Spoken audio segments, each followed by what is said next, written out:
la tierra es tuya y necesita de ti. Tú lo sabes bien, es lo que hay que hacer. Hemos dedicado el programa de hoy, Cuidando el Huerto, a hablar sobre los recursos naturales de la República Dominicana, pero haciendo énfasis en algunos de ellos, porque han sido tocados recientemente. El tema de agua, por ejemplo, fundamental. Y estábamos hablando de la decisión del presidente del Cuatrenio del Agua y la necesidad que nosotros vemos de un pacto sobre el agua, y los comentarios de Osmar Benítez sobre diversos temas relacionados con la deuda que tenemos, con la necesidad de construir infraestructura, y el señalamiento específico que hizo de que en el este de la República Dominicana no hay ni una presa. No hay ni una presa. Sin embargo, donde más desarrollo turístico hay. Entonces, pero hay 18 zonas que se pueden construir presas según el INDRI. Según el INDRI, ¿no? En todos los ríos hay 18 y no hay ninguna. Pero es una zona donde hay gran población de turistas, que se supone que vamos a tener más de 5 millones de turistas solamente usando agua de esa zona, y lo están usando agua de ese es el punto grave. No tenemos aguas reservadas de ríos en la zona este. ¿De dónde sale el agua que usan las decenas de miles de habitaciones hoteleras que hay en la zona este? Del subsuelo, pozos donde se extrae el agua. Pero la gente tiene que saber qué es lo que ocurre cuando se trae agua de pozo, sobre todo en zonas bajas y costeras. Al tú extraer, succionar el agua que está en la napa freática, ¿qué es lo que ocurre? Que otras aguas, la del mar, van ocupando ese lugar. Entonces, ya se dice que a 18 kilómetros de la costa ya hay agua salobre en algunos puntos de la zona este, por la extraordinaria extracción de agua del subsuelo. Tú sabes que las aguas subterráneas, cuando van y desembocan subterráneamente en el mar, la presión de las aguas que sale hace que todavía sea agua dulce hasta unos cuantos metros y a veces kilómetros en el mar. Pero cuando tú le extraes todas esas aguas, entonces las aguas se van aguas del mar, se le van entrando y entonces va salinizando esa agua subterránea. Exacto. Eso es lo que pasa. Ya muchos de esos pozos son salobres. Tú te imaginas, entonces esos pozos son salobres, y tú te das cuenta en algunos hoteles que tú abres la llave sí, y sientes agua salobre, y es por eso. Pero esa cuestión, si se sigue aumentando, se va a tener que desalinizar el agua de los hoteles. Bueno, entonces lo ideal sería aprovechar los cursos de agua que tenemos y los lugares donde efectivamente, según el INDRI, puede establecerse represas. Osmar dice que desde el Ceibo, por ejemplo, en el río donde nace el Soco y nace otros ríos, el Sanate, el Soco y el río que pasa por San Pedro de Macorís, que exacto, es el Chabón, el río Chabón. El río Chabón, el Soco y el Sanate. Que esos ríos nacen en el Ceibo, y entonces de ahí se pueden generar, y que no se puede ser tacaño para decir que no vamos a invertir en canalizar y llevar el agua, porque esa es vida. Eso es vida. El problema son los recursos, Buenaventura. Entonces estamos en déficit. Es decir, no se recaudan todos los recursos que necesita el gobierno para cumplir con el presupuesto. Y la forma de resolver el problema es cogiendo prestado. Yo siempre me he negado a que se tome prestado para pagar nómina. A mí me gusta que se coja prestado para el desarrollo del país. Proyectos de desarrollo. Construir infraestructura, sí, es efectivo, porque eso en el tiempo produce con qué pagar lo que tú cogiste prestado. Eso porque genera. Hay desarrollo, hay economía, y esa economía entonces paga impuestos, y el gobierno recibe con qué pagar esos préstamos. Así hablamos de desarrollo. Así es. Mira, yo creo que debemos hablar acerca del otro recurso natural, que es la comida. Osmar Benítez hizo mención de la seguridad alimentaria y dijo algo sumamente interesante. Según la FAO, los países que puedan producir el 60% de la comida que ese pueblo consume, lo puede producir internamente, es un país que tiene seguridad alimentaria por lo menos por los 3 o 4 meses subsiguientes.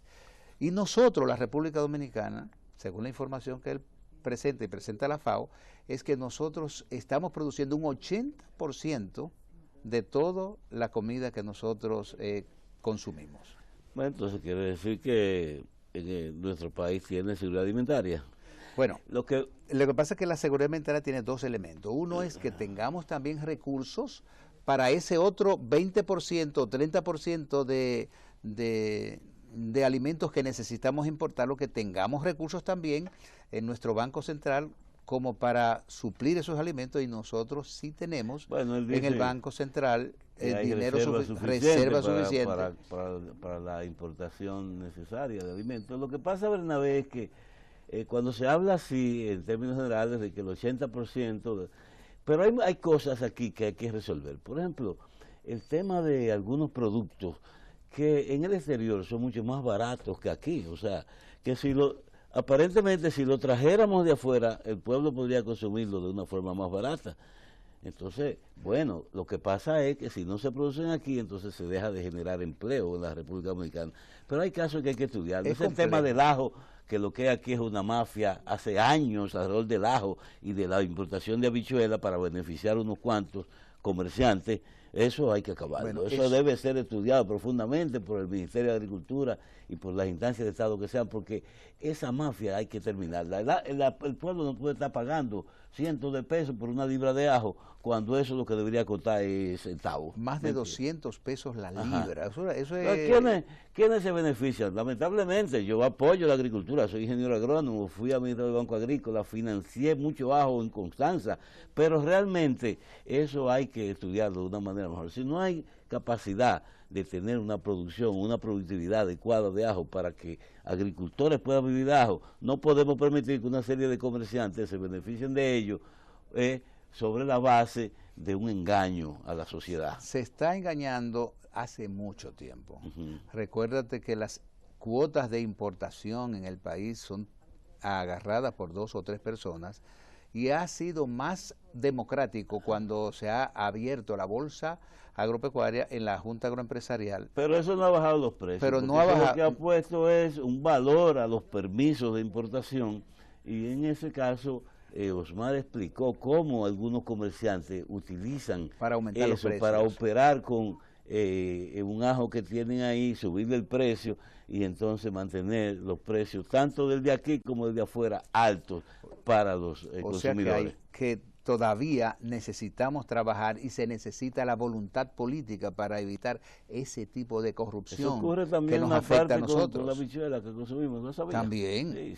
Y también pasa con la cebolla. Lo importante es que hay cosas que resolver, pero también es verdad que nuestro país produce una gran parte de los alimentos que consumimos, y en ese sentido, según la FAO, tenemos seguridad alimentaria, porque la verdad es que aquí, si cerramos totalmente las importaciones, no nos morimos de hambre. Eso es verdad. Aquí, pero nos hace falta algunas proteínas, sí. nos hace falta algunos alimentos, sí. y tenemos que forzarnos a producir más eficientemente. Y tenemos para vender, en el caso de los pollos, por ejemplo, tenemos capacidad exportadora, incluso vendemos mucho pollo en Haití. Mucho pollo para Haití. Y pudiéramos venderle a Estados Unidos, según el análisis que hace Osmar, nosotros podríamos vender pechugas de pollo más barato en Estados Unidos que la que producen de lo que ellos producen. O sea que estamos en algunos renglones, estamos avanzando bastante bien. La leche también es otro de los elementos que estamos analizando. Nosotros consumimos más de 1.000 millones de litros de leche por mes, por año. Bueno, pero óyeme bien, la leche hay un problema, porque sí, es verdad que estamos produciendo ya una buena parte de la leche que consumimos. Estamos hablando de que aquí se consumen... El 75% lo producimos en el país. 75% se produce en el país. Y el 25% tenemos que importarlo. Y se importan 250. Y ahora mismo tenemos problemas de eso, ahora mismo. Tenemos hablando problemas de importadores de leche. Bueno, ahí veo que Eri Rivero renunció de su posición de asesor del Poder Ejecutivo porque no ha podido resolver los problemas de su agremiado, los lecheros. Es un luchador, realmente se ha mantenido... defendiendo el sector de producción de leche, pero lamentablemente la leche que se produce en la República Dominicana, una parte se vende en las escuelas, y las escuelas están cerradas, entonces ahí baja el consumo de la leche nacional. Y mira, el consumo, tú decías ahorita, el consumo de pollo, 16 millones de pollo nosotros consumimos Pero al año, que pero son 64 millones Oye, de libras mensuales. Pero le consumimos vendemos nosotros. 4 millones a Haití, lo que quiere decir que están produciendo 20 millones. Sí, lo que pasa es que el pollo es de muy fácil reproducción, grande. Cuando hay gran demanda, se puede La aumentar. tecnología en 30 y pico de días ya tenemos un pollo de 4 libras. En 30, 35 días ya tú tienes pollo, porque es una industria de la producción de pollo. Y esa es uno de los alimentos que el pueblo dominicano consume.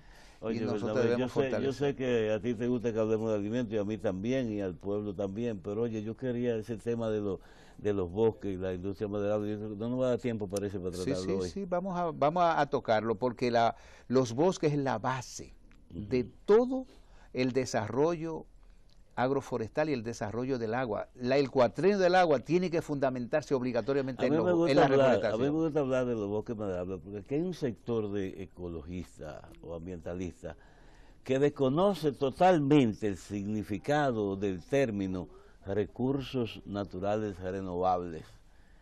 Óyame, renovables Que se significa que tú puedes obtenerlo de nuevo. O sea, un problema de administración de esos recursos, lo cual se hace a través de planes de manejo, sí. Así es. Las autoridades son capaces de supervisar, monitorear adecuadamente los planes de manejo. Aquí puede haber una industria maderable, de producción de madera a través de fincas de bosque, que nos supla todas nuestras necesidades, porque terreno tenemos. 40.000 familias viven de los bosques ahora mismo. Me dice, y pudiera ser 80.000 si nosotros aumentamos más capacidad y pudiéramos tener mucho más agua en nuestros ríos y tuviéramos todo esto que estamos hablando, nos da una seguridad alimentaria y una seguridad de vida. dice nuestro amigo José de Moya, de Santiago, que siempre históricamente ha sido un líder de los productores de madera, ¿verdad? De los productores de bosque. Así es. Él es todavía presidente de la Cámara. No, él no ya es. no, pero lo ha sido por Él mucho ha sido tiempo. varias veces. Dijo alguna vez que aquí hay alrededor de 100.000 hectáreas de bosque. Yo no sé si todos estos bosques están organizados para producir madera, pero la verdad es que es una información interesante. Más de 6.000 fincas medianas y pequeñas que se dedican a la producción de bosques de madera y que tienen no solamente la importancia de producir y realizar una economía alrededor de la industria maderable, sino que la gente debe entender que cuando un árbol se siembra, aunque su objetivo sea producir madera, tendrá un periodo de tiempo que puede ser 10, 15, 20 más años, produciendo ¿qué? Servicios, aire limpio. Servicios ambientales. Oye, aire limpio, agua, está toda la microfauna que genera yo todo. quiero hacer una tesis, un estudio, Bernabé, para establecer exactamente cuál es el valor del bosque en términos de cada árbol, dependiendo de su variedad, de su especie, en cuanto a captación de dióxido de carbono. Porque él dice, José de Moya, que los bosques dominicanos producen 540 millones, o capturan 540 millones de toneladas de anhídrido carbónico, o dióxido de carbono. Y eso es un dato maravilloso. Pero yo quisiera hacerlo con más detalle para producir un... Te debemos traer sí, algunos especialistas que han trabajado eso, que yo sé y conozco que eso se ha medido. Así que nosotros vamos a hacerlo, pero debemos ya terminar este diálogo, país, no por hoy. Pero nos falta algo, tenemos que presentar una cosa muy importante que tiene que ver con nuestros recursos naturales también. Pero ahora mismo vamos a hacer una pausa. Okay. Y entonces más adelante volvemos, así es que nos veremos en el próximo segmento. Que la tierra es tuya y necesita de ti, tú lo sabes bien, es lo que